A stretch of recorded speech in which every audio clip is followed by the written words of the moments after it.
Michel Delorgeril, merci de passer ce temps à répondre à nos questions. Est-ce que actuellement vos travaux, vos recherches commencent à émerger un petit peu et titillent les oreilles des instances décisionnaires?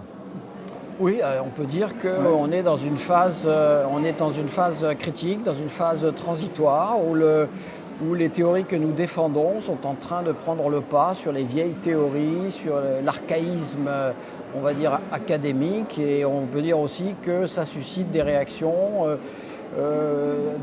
d'hostilité, bien sûr, mais aussi, je dirais, des réactions de peur.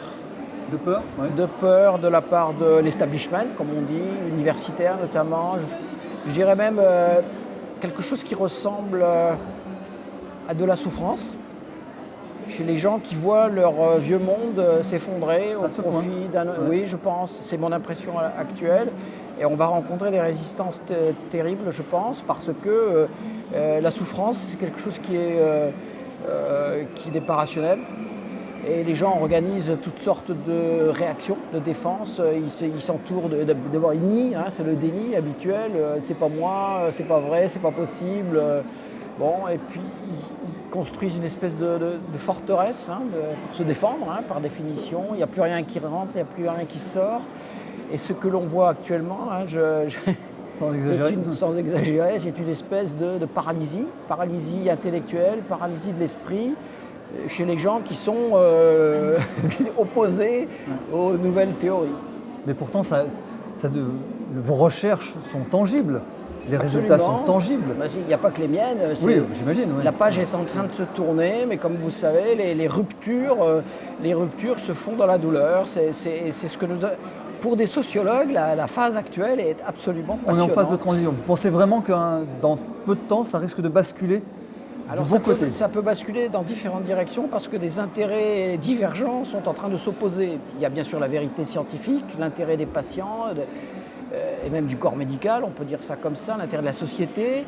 Et puis il y a des intérêts industriels qui s'affrontent et en particulier il y a des nouveaux joueurs dans le monde du cholestérol et des médicaments anti-cholestérol. C'est les nouveaux anti-PCSK9, c'est des médicaments anti-cholestérol injectables pour lesquels on n'a aucune évidence que ça serve à quelque chose pour la santé des gens, mais qui constituent vraiment un challenge crucial pour l'industrie pharmaceutique.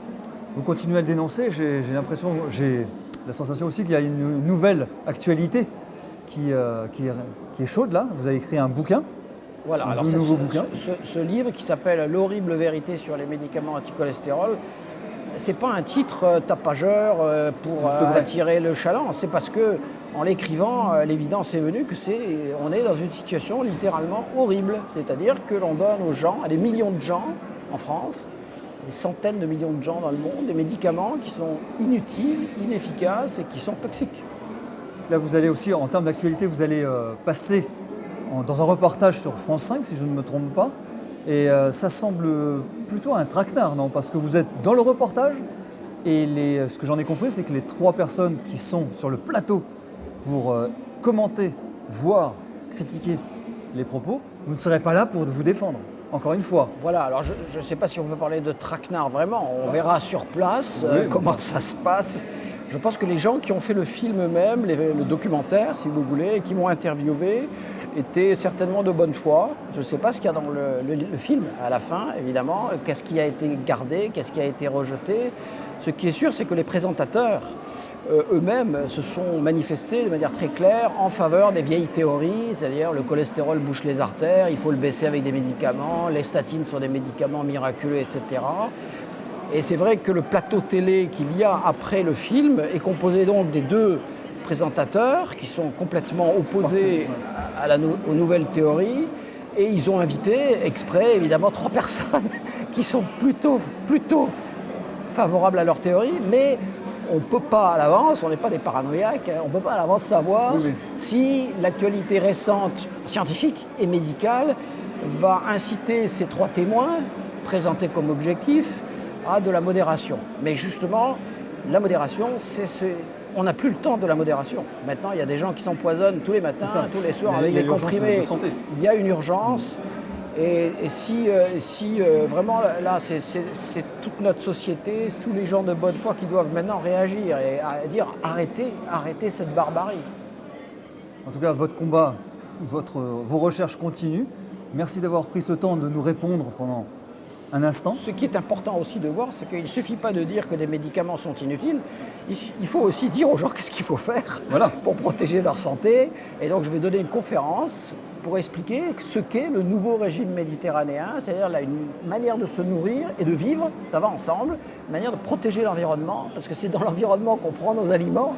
Et même si on sélectionne nos aliments, il faut que cet environnement-là ne soit pas trop contaminé.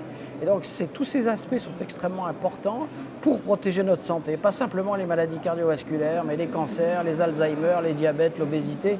En fait, on a l'impression là qu'il y a une espèce d'entonnoir qui est en train de se constituer, où il va falloir faire passer des idées basiques, scientifiques, robustes, et il y aura des résistances. Merci de votre précieuse générosité.